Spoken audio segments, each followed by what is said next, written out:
The world is in crisis at the moment, and I'm sharing this video today to give you maybe a model, a different map of consciousness, of awareness, of perception, to help you navigate this change that we're going through.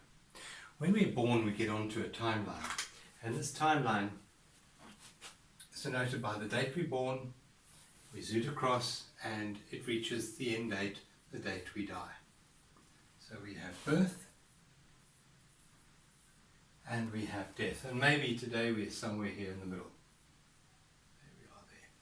And as we sit here today, we have a story coming out of our head related to this journey that we've taken from birth to where we are today. And this is our very important personal story, which we give a name and we call it our history. And this particular bubble is enabled by the brain's ability to remember, memory. And coming out of our head on this side of the diagram, we have another bubble. And this bubble is related to everything to do with future. And it's based on the brain's ability to anticipate.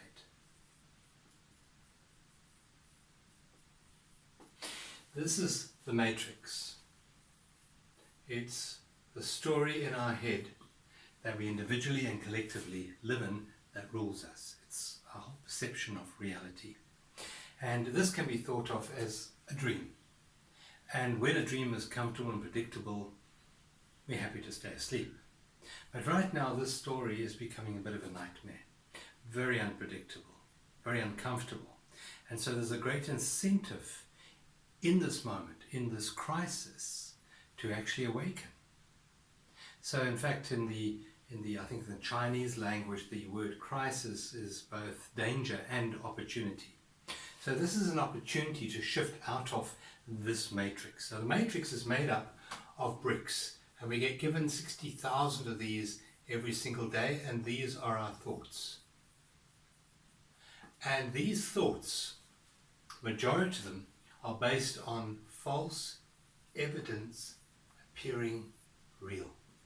They're perceptions, they're not reality. And this is the way most people live their lives. And if you can think about the emotions that we experience, if you think of the emotion, for example, of anger, anger is very much based on a story in the past.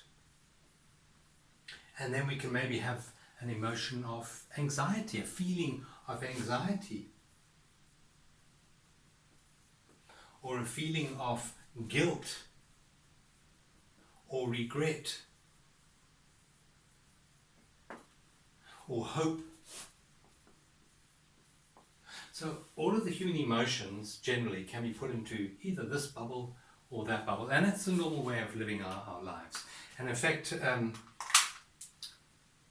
this normal way is actually insane. It's actually mad.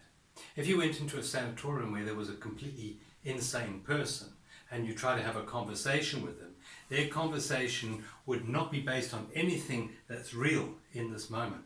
There'd be no presence within them. Their story that they would be living in would be completely taken up by their thoughts either in this bubble or their anxieties about what's going to happen in the future. There's no reality there. There's no connection with you in this moment. Now all of us are like that to a certain extent, except unlike a totally insane person, we're able to keep this story under control in our mind. We don't articulate these thoughts that we're saying through words. If we did, we'd probably also be locked up. But most of us spend most of our life either regurgitating the past, analyzing the past, or trying to anticipate the future. And that is considered normal. Now the depth of insanity is the further you remove yourself from this little point over here where the matrix collapses, the further removed you are from that point, the more insane you are. Because this is the point of presence. And what was lacking in that insane patient was presence. There was no presence in him or her at all. There was just complete story.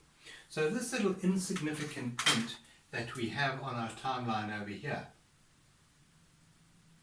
is where we will find true sanity, true peace even.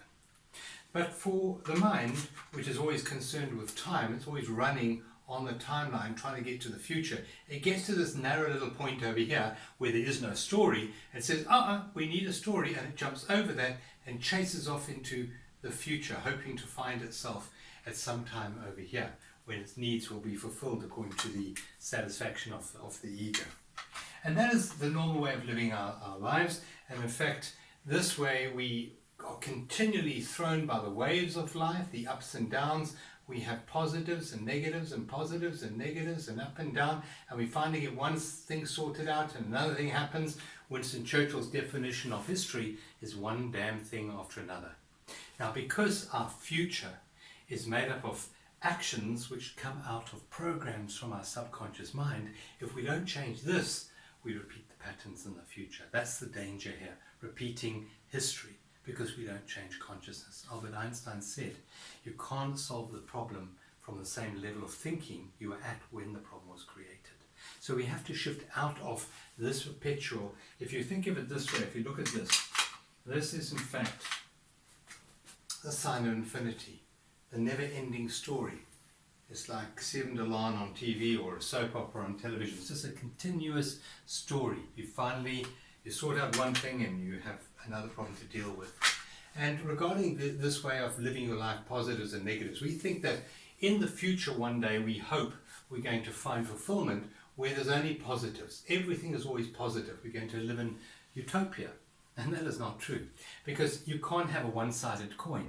Every mountain has a valley. Every valley has a mountain. And in fact, you couldn't have the mountain without the valley. You couldn't have the up without the down. So it's not a case of eliminating the negatives and trying to focus on the positives.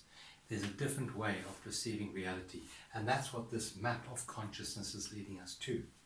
So the other way of living your life, outside of the time-based matrix, because this is all based on time, and time only goes forward in this way of seeing reality. This is the fourth dimension way of seeing reality, 3 of space and 1 of time. There's another way of living your life. And that is when we start to align ourselves more with this little insignificant dot here. And we do that by dropping down into the depth of life. You see, life is not here and life is not there. The only time your body is alive is in the depth of life, the present moment.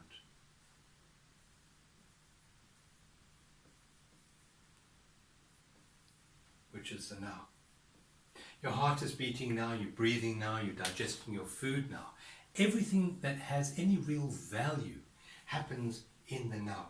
For example, if we have a look at what is the most important thing in life, it's really the love we feel, is it not? Where is love in all of this? Yes, you've had experiences of love there, and hopefully you had experiences of love there, but the only time in reality that you can experience love is in the present moment, because your heart is in your body and your body is always in the vertical plane, and love happens when you align yourself with the vertical plane. Love is always now. Another label we can put on, another directional signpost that we can give to this particular level of awareness, is we can put the word spirit. And we can call it the I am as well. That's another lovely word for it, where most of the time in the matrix we have the concept and we use the word I am to denote a story. I am sick and tired. Now this is our creation. This is eternal and is always in the vertical plane. Or I am John. I am John. And John is part of a matrix. It's always changing, coming and going. The body I have is coming and going. The mind I have is coming and going. It's improving, it's dissolving. But everything we put after the I am is in the matrix. So this, the vertical plane, the I am, is eternal. It's timeless and eternal. Where this is transitory and based in time, this is outside of time. That's normal to live your life this way, worrying about the future, getting your identity from the past. But the new way of living is when you're aligned with life itself, when you're aligned with presence. Through that, you find the peace, the joy, the love that you've been looking for all along. So Jesus in the Bible said, build your house on the rock. He said, dig deep. And the rock he was talking about wasn't necessarily your religion, because your religion wasn't around when Jesus was around. But what he was pointing us towards is building your house on this rock. He said dig deep. And this rock, another label which we can put in here, is the label of isness, of presence, of now. And if we start to build our house is ourselves, based on this rock, the winds of change will blow, but we will stand firm, based on a rock that doesn't change, in a timeless place of pure presence. And when we are aligned to this, we're aligned to life itself, the intelligence of life.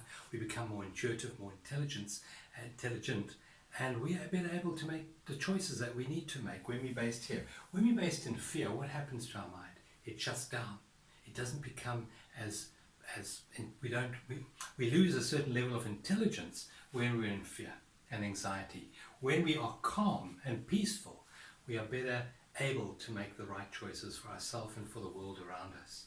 So hopefully this map has given you a different way of seeing reality.